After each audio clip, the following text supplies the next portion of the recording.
Despite any conspiracy theories you may have been reading on the internet, all evidence suggests that the rise of CO2 concentrations in the atmosphere is causing our only planet to get warmer. And this doesn't only mean longer summers. That would be nice. We'll also get a lot more extreme weather events. So, the climate is actually changing, and we need some kind of superhero to save us from ourselves. Either that or a team of scientists. I am Ana, and I'm a master student at Instituto Superior Técnico, trying to help in finding a solution to this and hopefully other problems. The idea is very simple. We want to break CO2. However, CO2 is a very stable molecule, which means that the bonds between the atoms in the molecule are very strong. Of course, we could heat a great deal of CO2 gas to some thousands of degrees Celsius, and then the atoms would get knocked off of the molecules for sure. But it's just not efficient or even convenient to heat the gas to such temperatures. One solution is to use the amazing properties of plasmas. Imagine you introduce the CO2 gas into a tube and then you apply an electric discharge to this gas. The discharge will cause electrons to get pushed out of the CO2 molecules.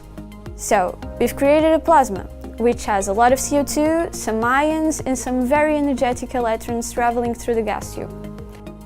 This discharge will not heat or give energy to the whole gas. It will accelerate these tiny electrons while the gas can actually remain at room temperature. This means that, with plasmas, we won't need these sun-like temperatures, which seem dangerous and not very convenient, to say the least. So, we have our bullet-like electrons traveling through the gas. If they encounter a CO2 molecule on its way, they may be able to break it. This is a good approach, but unfortunately it is not enough. These collisions do not happen as often as we would like to achieve high convergence of CO2. Also, the energy efficiencies of this type of plasma processing are not optimal. And that's how we get to the subject of my thesis, the role of argon on CO2 plasmas.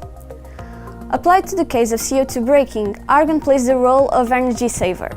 When we add argon to the gas, some plasma magic happens, and when we apply the discharge, more electrons are created at lower electric fields.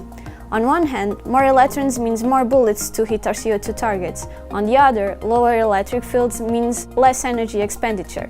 It's a win-win. Also, argon has a high energy threshold to ionize into excite.